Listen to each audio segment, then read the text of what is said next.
vamos a hacer un repaso de la clase pasada. Bueno, hace dos clases más bien empezamos una nueva doctrina que se trata sobre el hombre y el pecado. Vimos un montón de cosas relacionadas a nuestra naturaleza y en sí. En la clase pasada vimos más profundo este tema. Hablamos sobre si éramos dicótomos. O sea, me refiero a que si somos solo espíritu y cuerpo, o alma y cuerpo, o somos alma, cuerpo y espíritu. También vimos que hay otra tercera opción, que es como la unicidad, digamos, o no sé, la simplicidad humana en lugar de simplicidad divina. También vimos algunas posturas sobre el origen del alma, la preexistencia, el creacionismo, el tradicionismo. Vimos varias formas de cómo se relaciona la humanidad, en este caso con el prójimo. Vimos sobre cuestiones sobre el hombre y la mujer, especialmente las cuestiones de feminismo. También con el orden creado y cómo la responsabilidad tenemos de cuidar el mundo. También con el tiempo, que en algún momento vamos a morir, ¿verdad? Y también vimos la pregunta de que si éramos inmortales en el jardín del Edén también. Y vimos que no, que creo que la mejor postura es que somos mortales. Terminamos como ese, digamos, subtema, que era como la naturaleza esencial humana. Y hoy entramos a otro subtema, digamos, y es la parte 10, que se llama la humanidad en pecado. Vamos a dividirlo en 3 porque es bastante grande. Entonces, vamos a empezar con el tema. Obviamente todas las dos clases pasadas van dentro de lo que es el capítulo 9 de nuestro libro y representan lo que Adán habría sido si se hubiera mantenido justo. El hecho es que cayó, en consecuencia tenemos que tratar a la especie humana en su situación de pecado. Entonces vamos a ver lo que es la caída de la humanidad. Ok, entonces estábamos diciendo que en Génesis 3, del 1 al 7, relata el primer pecado de la raza humana, pero está lejos de agotar las referencias bíblicas sobre la caída. Aparte de las muchas referencias explícitas, la caída es básica a todo el mensaje bíblico. Es decir, como dice este señor Herman Van Wyck, la caída es la hipótesis tácita de toda la doctrina bíblica sobre el pecado y la redención. Entonces, ¿cómo debemos interpretar el relato de Génesis? Vamos a ver 3 puntos de vista dados por el libro. Es posible que haya más, pero estos son los que tenemos de parte de este libro introductorio. El primero sería el punto de vista literal. Ve la explicación dada en Génesis como una descripción histórica directa. Esta ha sido la posición más ampliamente aceptada en la iglesia a través de los siglos y sigue teniendo muchos defensores sinceros. Hoy en día está mucho menos extendida, incluso entre aquellos que reconocen incuestionablemente la total inspiración de las escrituras. Luego está el punto de vista mítico, que rechaza todo elemento histórico y trata el relato de Génesis como un cuadro religioso que expresa verdades importantes acerca de la humanidad y su condición moral. Trata no del origen del pecado, sino de su esencia. Sería un error desechar este enfoque completamente como un uso suplementario del relato de la caída. En efecto, Pablo probablemente lo use de manera similar a esta en Romanos 1 cuando describe el pecado y la rebelión del mundo gentil de su tiempo. Sin embargo, no sirve como significado primario de Génesis 3, ya que el rechazo de todo elemento histórico está en desacuerdo con los autores bíblicos posteriores. También socava el concepto bíblico de la redención y deja el pecado humano totalmente sin aplicar. Y el último sería el punto de vista histórico. Afirma que Génesis 2 y 3 no deben interpretarse literalmente en cada punto, pues es evidente que informan hechos de espacio y tiempo. La Biblia habla de la caída como un hecho, como dice Romanos 12, 5, 12 en adelante, y ubica con bastante precisión el huerto del Edén, Génesis 2, de 10 al 14, y pone a Adán en continuidad histórica con Abraham, y pone a Adán en continuidad histórica con Abraham e Israel. Génesis 4:1, 5:4, 11:27 y Lucas 3:38. O sea, la caída fue un hecho real en nuestra historia moral. Y no sé si notaron, pero eh, aunque, pues, o sea, el punto de vista histórico no es que sea exclusivamente histórico, que entiende el relato de Génesis es exclusivamente histórico, sino que está diciendo que no debe interpretarse. Aquí el autor dice que no interpreta literalmente cada punto, entonces está dando lugar a cierto lenguaje mítico en sí. Y si lo vemos así, o sea, parece que ese es el punto de vista de Dr. Craig, nada más que con otro nombre, ¿verdad? Pero la gente, digamos, ve el título de Mito Historia y ya se vuelven locos, ¿verdad? Pero en sí, prácticamente vimos que es todo lo que enseña Craig. Si han visto las clases pasadas, que he hablado demasiado sobre esto, más bien, que ya hasta me harté, no mentira. Pero bueno, continuamos. Las siguientes consideraciones pesan sobre nuestra interpretación de este pasaje fundamental. Ok, voy a hacer una aclaración aquí. Aquí el autor hace ¿cuántos puntos? 4 puntos. Intenté, o sea, revisé el punto 1, lo leí detenidamente, lo pensé y se lo juro que sigo sin entender todavía lo que quiere decir en este punto. Así que perdónenme, pero es que no entiendo. Vamos a verlo, porque, o sea, interprétenlo ustedes o ustedes me ayudan porque yo no entiendo nada de lo que quiere decir aquí. Dice, hay una dificultad en relacionar nuestro lenguaje cotidiano con la situación anterior a la caída, ya que todo nuestro lenguaje está determinado por nuestra experiencia caída. De igual manera, cuando los efectos de la caída sean borrados al retorno de Cristo, las escrituras tienen que volver a usar cierto grado de simbolismo para expresar la situación futura, y es Apocalipsis 21:22. Lo que no entiendo es que qué tiene que ver con esta cuestión de... O sea, ¿qué quiere decir con la situación anterior de la caída? Y que antes el lenguaje estaba bien en ese momento, pero ahora nuestro lenguaje está mal. No entiendo. O sea, ¿será que nuestra forma de explicar las cosas está mal hasta que lleguemos a un punto de tenemos nuestro cuerpo glorificado y revertir esa caída en nosotros, en nuestro lenguaje? Ok, pero no sé lo que quiere decir con esto. Pero no, ahí veré sus comentarios ya al final de esta lección. Ahí vuelvan a ponerlo, copien y peguen y vuelvan a ponerlo para leer qué es lo que piensan ustedes, porque yo no entiendo nada de lo que quiere decir aquí. El segundo, G.C. Vancouver ha sostenido que nunca podremos captar adecuadamente la caída hasta que no estemos preparados para confesar nuestra participación personal en ese hecho lamentable. Aunque este principio no debe anular cualquier discusión sobre la naturaleza de la caída, proporciona un correctivo benéfico para los planteamientos excesivos teóricos. Cuesta mucho aceptar que somos casi que partícipes en este pecado. Y vamos a ver de qué manera podría ser. Pero en sí, o sea, tenemos algo que ver en toda esta cuestión caída en nosotros, ¿verdad? No es que algo encima o fuera de nuestro control nos está imponiendo a ser malos, ¿verdad?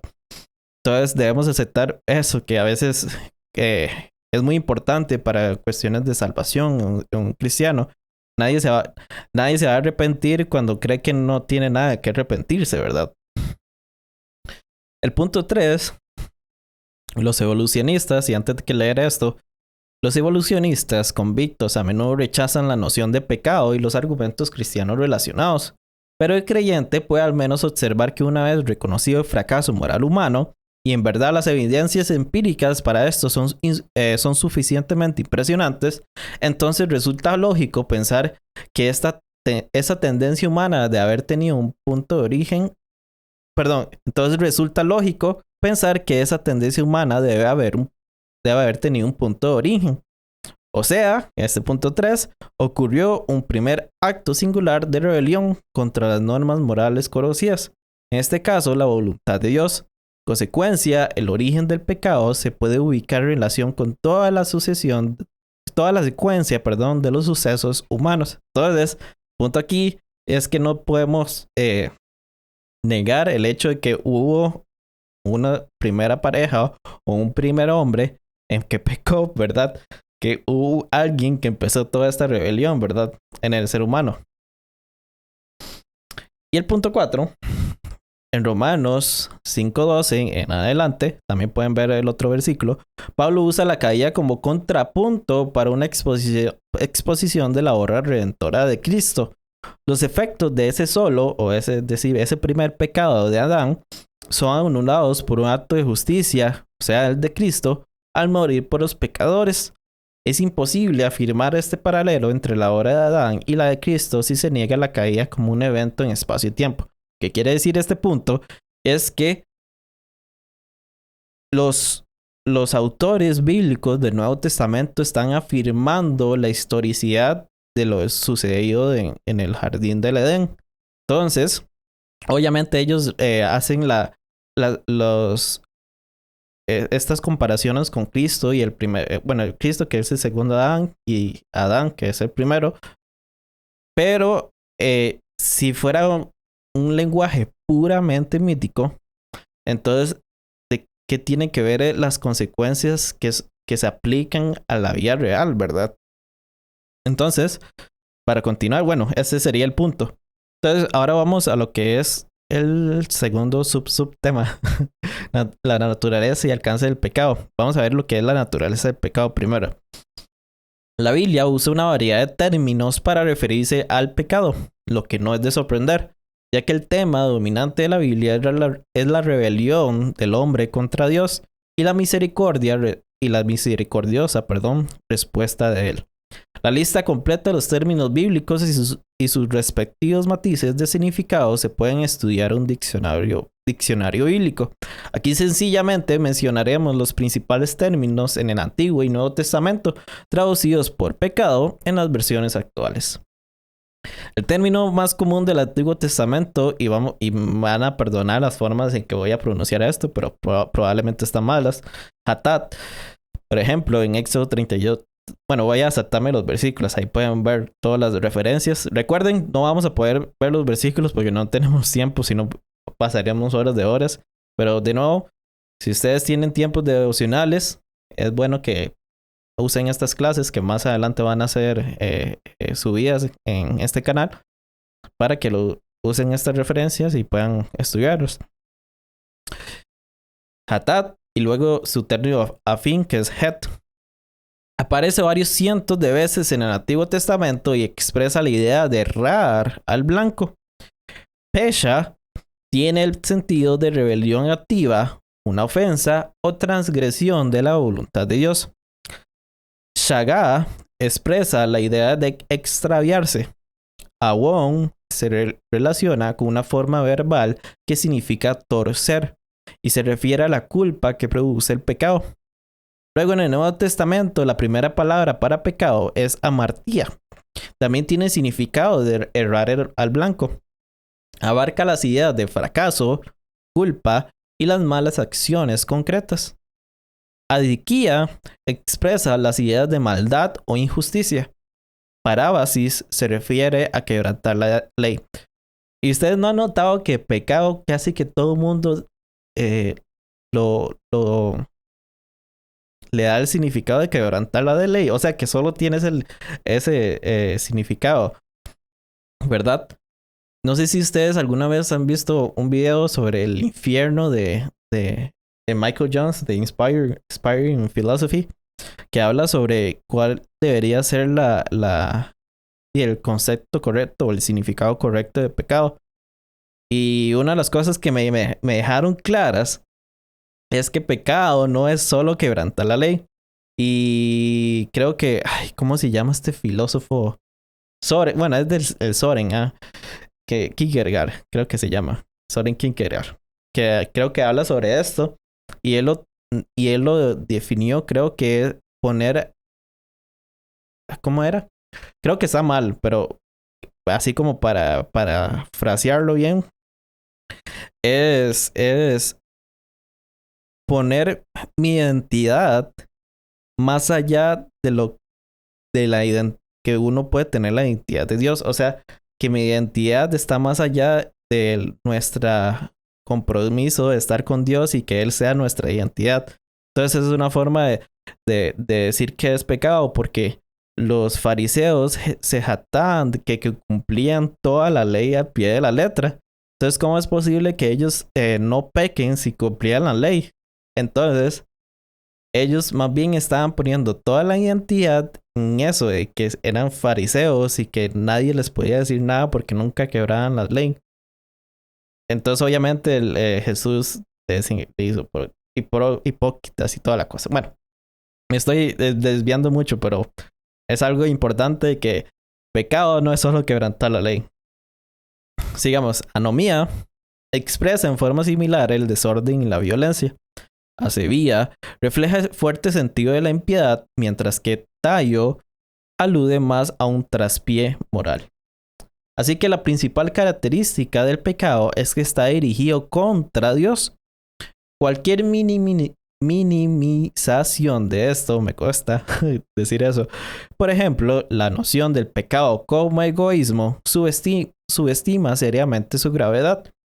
Su expresión más clara es la sugerencia de Satanás de que el hombre puede usurpar el lugar de su creador. O sea, llegarán a ser como Dios, como en Génesis 3:5 dice. Así que, en la caída, la humanidad trató de arrebatar la igualdad con Dios. Intentó afirmar su independencia respecto de él y cuestionó la integridad del creador y su amorosa provisión. La gente también negó blasfemamente el amor devoto y la adoración, que es la respuesta adecuada del hombre hacia Dios. Rindió homenaje al enemigo de Dios, así como también a sus propias ambiciones pecaminosas. Ahora vamos a lo que es el alcance del pecado. Lo primero es que el pecado es universal. Como dice Romanos 3:10, no hay un solo justo, ni siquiera uno. Solo Jesucristo vivió como un ser humano sin pecado, como dice Hebreos 4:15. Esta afirmación bíblica está ampliamente corroborada por la antropología social y la experiencia general. Así que el alcance del pecado es total, no en el sentido meramente geográfico, sino también en la vida de cada individuo. O sea, el pecado afecta la totalidad del ser humano, la voluntad y todos esos versículos bíblicos. Ahora los lean porque son muy buenos, yo me los leí para corroborar si están bien, ¿verdad?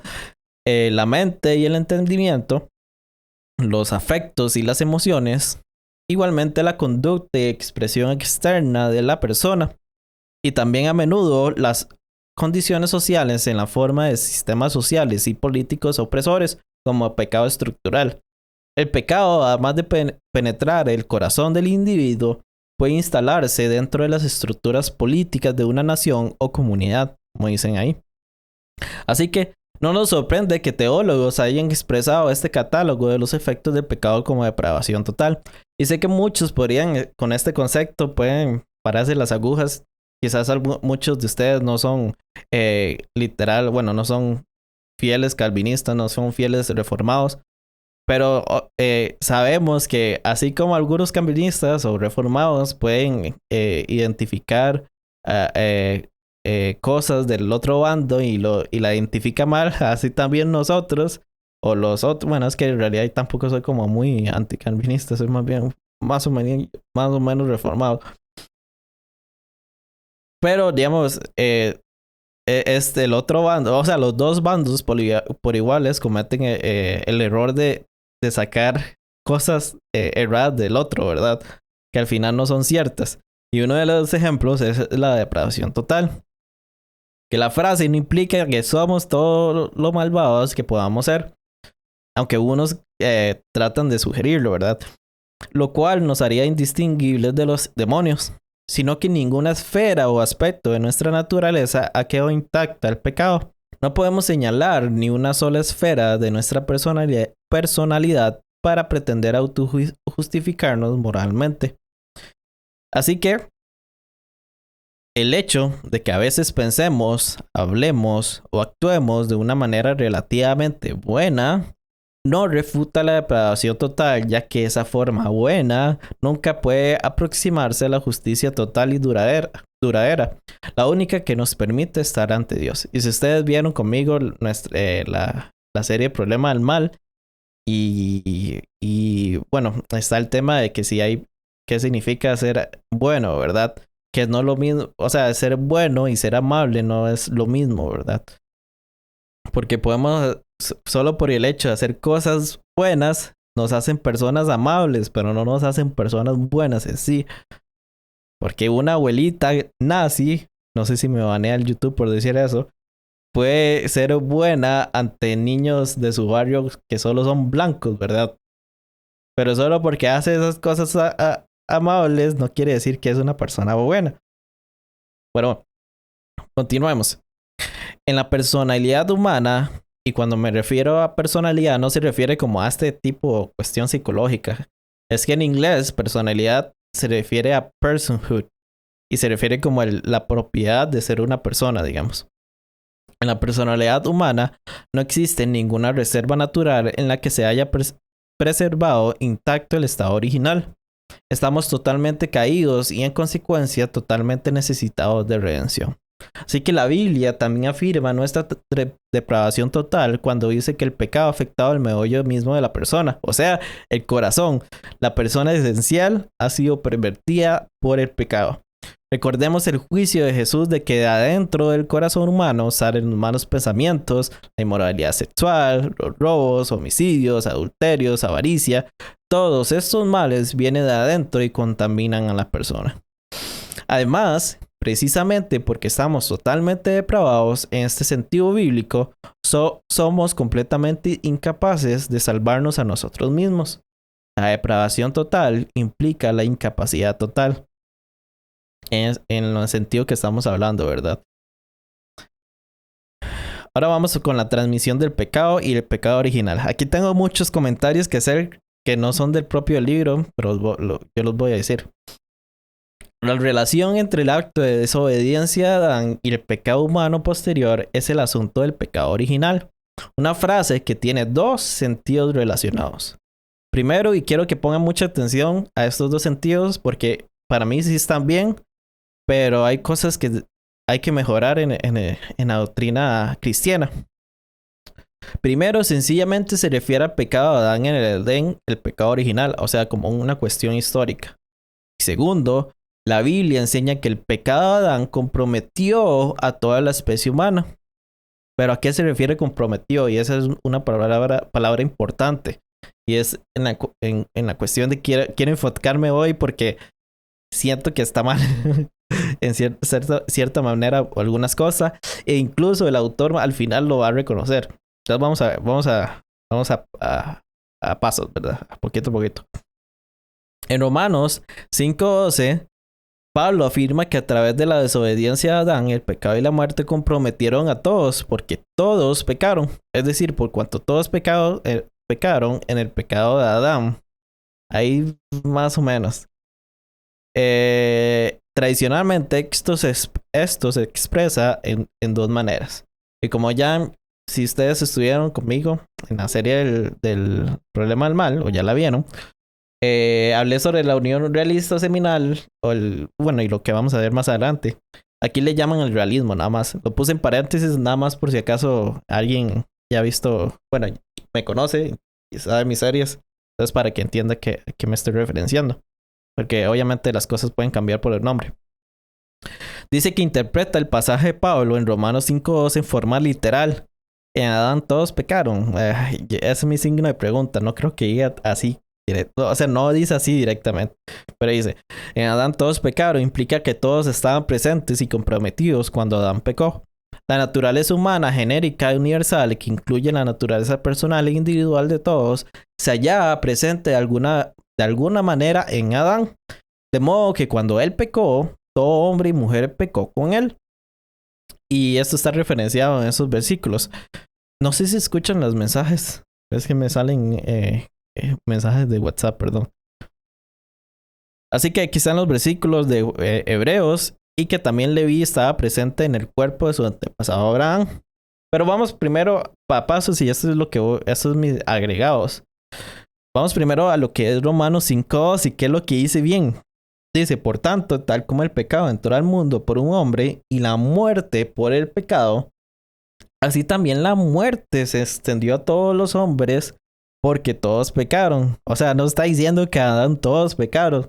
Está diciendo que porque ustedes pecaron, la muerte les pasó a ustedes también. Como a Adán le vino la muerte al pecar.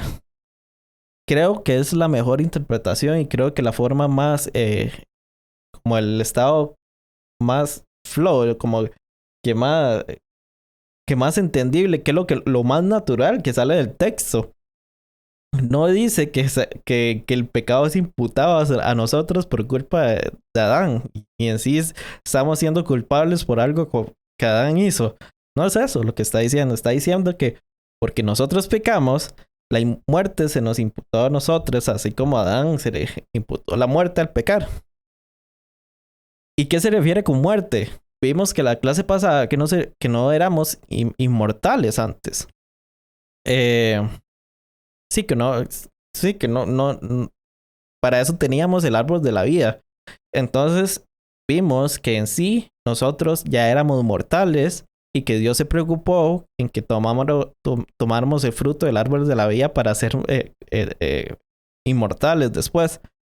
De hecho, William Lane Craig explica este versículo más adelante. No lo había puesto en la clase pasada, pero por alguna razón encaja súper bien lo que seguía de eso.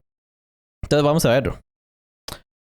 Y así, en 1 Corintios 15, nuevamente, ¿cuál es la solución a la muerte a las que están sujetos nuestros cuerpos mortales? Bueno, es la resurrección.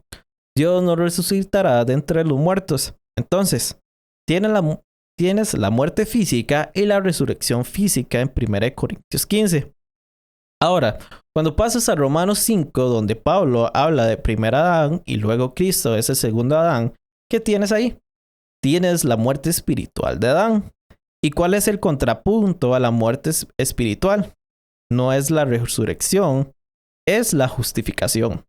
Entonces, la respuesta a la muerte espiritual es la justificación por la muerte expiatoria de Cristo. Entonces, hay una disimilitud sorprendente en 1 Corintios 15 y Romanos 5, ambos pasajes del Nuevo Testamento sobre Adán. Una es cómo la resurrección cura la plaga de la mortalidad física que tenemos como resultado de nuestra creación, y la otra es cómo la justificación en Cristo sana nuestra muerte espiritual que experimentamos como resultado del pecado. Entonces, justo en esos versículos de Romanos 5:12 se está hablando de muerte espiritual, se está hablando de muerte en sí. ¿Por qué muerte espiritual? Porque hubo un pecado. Y ahora vamos al versículo que es el versículo base, lo que es el realismo en sí. Que estamos, digamos, bueno, vamos a leerlo primero. Obviamente me salté, era del 7, del versículo 4 al 10, pero vamos a ver el 9 al 10. Y por así decirlo, por medio de Abraham, a un Leví que recibía diezmos, pagaba diezmos porque aún estaba en los lomos de su padre cuando Melquisedec le salió al encuentro. Entonces lo que las personas de este punto de vista dicen es que Leví participaba en los diezmos de Abraham incluso cuando no había nacido. Y cuando se refieren a los lomos de Adán, se refieren se refiere a eso, que supuestamente, o sea que es un espermatozoide todavía. Y de alguna manera participaba en los diezmos de Abraham. Entonces, ¿qué quiere decir con el punto de vista del realismo? Que como estábamos nosotros, toda la humanidad, en los lomos de Adán, entonces de alguna manera participamos en este pecado. Pero, ¿de qué manera participamos? Bueno, este es el punto que quiero llevar. Mucha gente dice, bueno, prácticamente la doctrina cristiana en general dice que no solo participamos en que recibimos la consecuencia del pecado, sino que somos culpables del pecado que cometió Adán. Pero si ustedes ven en los versículos, en sí, nunca nos habla de que somos culpables del pecado de otra persona. De hecho, en ningún lugar de la Biblia dice que somos culpables por el pecado de otras personas. Si, por ejemplo, si su mamá asalta un banco, a usted no le echan la culpa por decir que su mamá asaltó el banco. No sé, pues, lo hubiera amarrado a esa señora o algo así. Entonces, a usted lo vamos a llevar preso. O sea, no es natural, no es lógico pensar eso en la culpabilidad. Siempre pensamos que la persona que hace el pecado es responsable de sus propios pecados. Entonces, ¿por qué el pecado, esta doctrina del pecado original me está diciendo que yo soy culpable del pecado de Adán? Incluso si yo fui partícipe en los domos. Más bien, creo que lo que la Biblia nos está diciendo y tanto lo que vimos las personas que estuvieron también, otra referencia a la serie de Problema al Mal, es que recibimos, si se entiende el realismo en sí, si fuimos partícipes en el sentido que recibimos las consecuencias que Adán recibió por pecar, no por el, no la culpabilidad, sino la consecuencia del pecado. Entonces creo que ese es mi punto que quiero llegar y que el mismo autor más adelante va a decir eso mismo. Entonces, esto, dice el autor, trata de evitar el peligro de la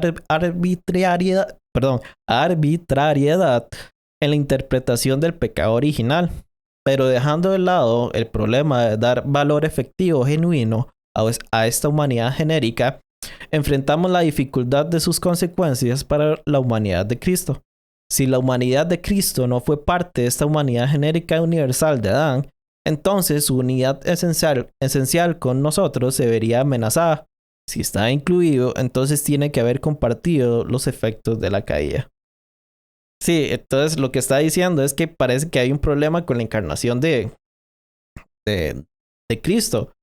Entonces, si por nacer somos culpables de Adán, entonces ¿cómo Cristo era alguien sin culpa?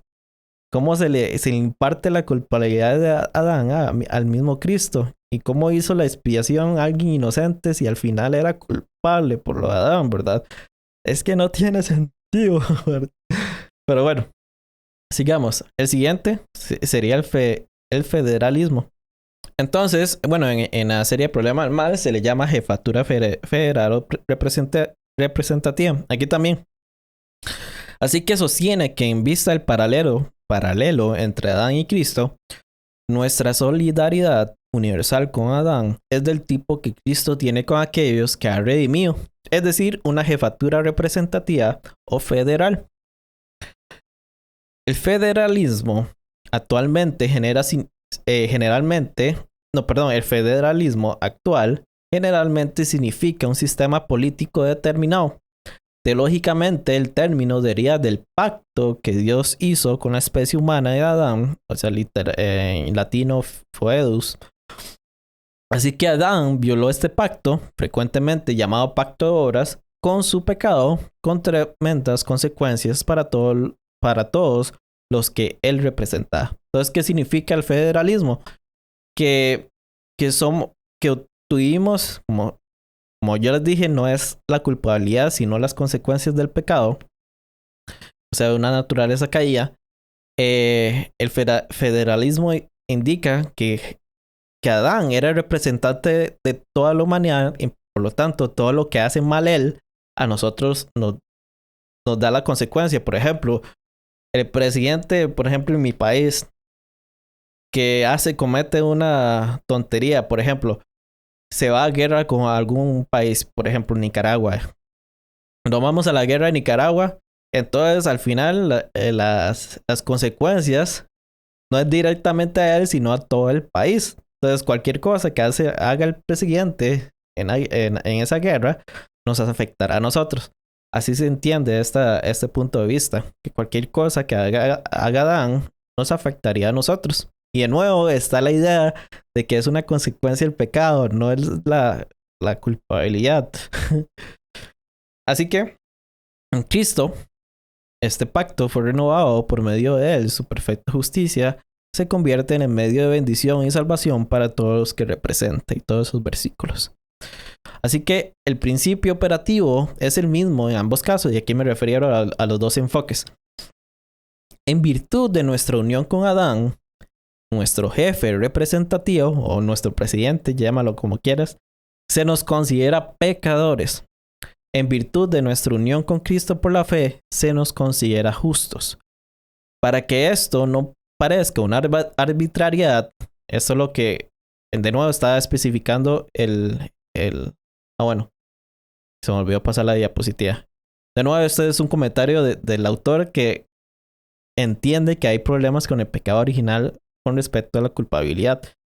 Dice, para que esto no parezca una arbitrariedad en lo que se refiere a nuestra condenación en Adán, es significativo que la justicia de Dios, al considerar culpable ante él a todo el mundo, queda ampliamente demostrada por los pecados notorios o específicos de los judíos y los gentiles, antes de haber hecho cualquier referencia al pecado en Adán.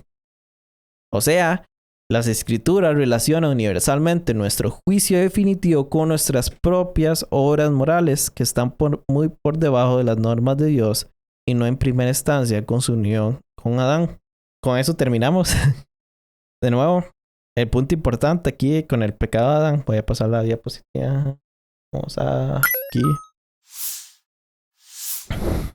Así que el punto importante de todo esto es que el pecado de Adán se entiende mejor como recibir las consecuencias en sí de esa muerte espiritual, nuestra separación con Dios, del jardín, que diablo nos quita la autoridad sobre la tierra, ahora es el príncipe de este mundo.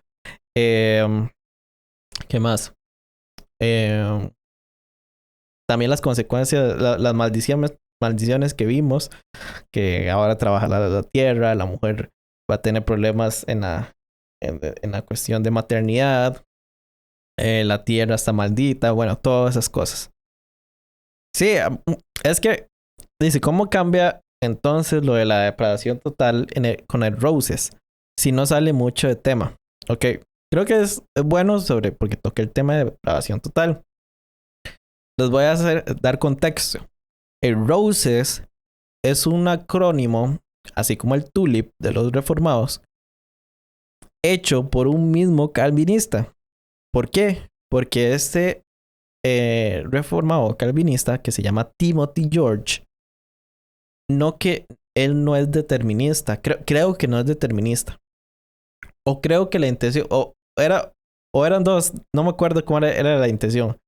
O era que no era determinista y quería hacer un mejor acrónimo, o quería un mejor acrónimo para que la gente no entendiera mal lo que significaba lo del tulip.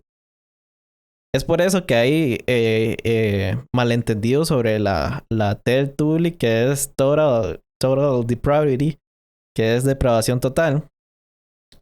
Que mucha gente cree que es que somos los más malvados posible y somos como los demonios. Que no, significa otra cosa. Entonces, por eso, en lugar de llamarlo depravación total, lo llama depravación radical.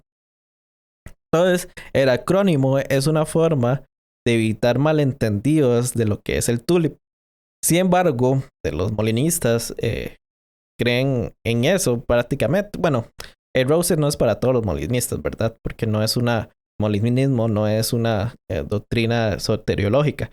Así que cualquier persona, sea molinista, no puede afirmarla. Pero sí, muchos molinistas están de acuerdo en ese acrónimo. Y uno de ellos es Skinny Kidley. ¿Quién es menos moral en todos los demonios? No sé si hay una forma de decir que porque un ser tenga más pecados que otros, sea menos moral que el otro. No creo que sea una cuestión de porcentaje. Compa, los demonios tienen un 99.9% de maldad y nosotros tenemos 98% de maldad o algo así, ¿no? Simplemente es o es frío o es negro, ¿verdad? Digo, pero es frío o es caliente. Ya se me enredaron los cables. Entonces, creo que, o sea, simplemente somos malos. Así que los demonios. Lo que la depravación total dice es que nuestro ser total está afectado por la caída. Sí.